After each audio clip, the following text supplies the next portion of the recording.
Luno lwe luguudo oluva mu kibuga eky'Emityana ne luyita e Busuubizi okugguka ewa Biyinja nga luyunga abantu okuva mu kibuga kino okudda mu bitundu eby'enjawulo ng'oyise Busujju. Embeera y'oluguudo luno mbi ddala ng'abatuuze bamaze ebbanga nga balaajanira abakulembeze baabwe okubadduukirira. Oluvannyuma lwa disitulikiti okufuna obukadde 5 zino zatandika okulongoosebwa. Kati abakulembeze balambudde enguudo zino ezizze zikolebwa okulaba omulimu we gutuuse. Basookedde ku luguudo lw'e Katakala olugguka ku kampuni ya Kiddawalime ne bazzaako olw'Emagongolo olwakaggyibwako engalo, bazzizaako oluva e Namukozi okudda e Butega nga luno nalwo basanze luli mu kukolebwa. Bazzeeko olw'Ekiweereza olutuuka e Nandegejja nga na luno balusanze lwaggyibwako engalo, olwo ne bazzaako oluguudo oluva e Busuubizi ne lugguka ewa Biyinja. Meeya w'ekibuga Mityana Faustin Mukambwe agamba akasoobo mu kukola enguudo zino kiva ku ssente zirwawo okuva mu gavumenti ya wakati.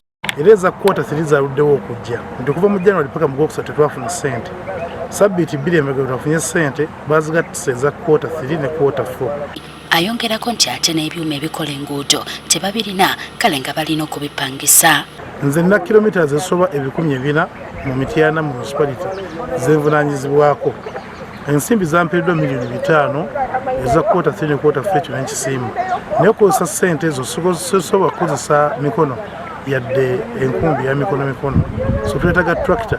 Ensimbi ezo tetwa budgetinga kupangisa ku tractor. Tugeze okumaliriza nga tupangisiza tractors. Abalala basimye omulimu ogukoleddwa era ne basaba abantu okukwata enguudo zino obulungi. Ndowooza omulimu omulungi gukoleddwa ku kkubo lino era ekubanga wano wali tewayitika naye muno tutaddemu ebigomo ebisaanidde okulaba nga Kajjolo at least tumuwadde garanti ya myaka nga 3. Kajjolo myaka 3 mu 5 bakabuwambo tebafunaawo ku luguudo bwe luti.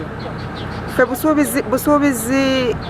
Busuubizi wa Bigalo wa Biyinja. Nange nina essuubi kati mu kaseera kano nti bagala tukolere kuba eddungi bannamityana mwenna nnamba esinga ekozesa oluguudo olwo. Nina essanyu olunaku olwaleero nti okusinziira ku work plan yaffe nga Mityana municipality ey'enguudo ebitundu 7 ku 10 bimaze okukolebwa. Era nina essanyu nti gavumenti kye yasuubiza ebitundu 10 ku 10 byamaze okutuweebwa. Oluguudo luno tulukozese bulungi nga bw'ogambye abaana kati batambula bulungi okugenda okusoma, abakyala abagenda mu ddwaliro tebakyafuna buzibu, ebyobusuubuzi okuva Nandigejja okugenda mu municipality byanguye, ebyokwerinda byeyongedde mu maaso kakati tulutwale nga kya mugaso nnyo gye tuli. Bo abantu basanyufu nnyo era beebaziza Spark TV okutuusa eddoboozi lyabwe eri abakulembeze baabwe. Twebaza Spark TV ezetukoledde ekkubo kuba lwayogerako nejje tuyamba netuusa amaloboozi eri waggulu. Tubeebaza nnyo, beebale nnyo, beebalire ddala. Enguudo embi kye kimu kusoomooza abantu kwe basanga ate enkuba bw'etonnya olwate ne kiyitirira.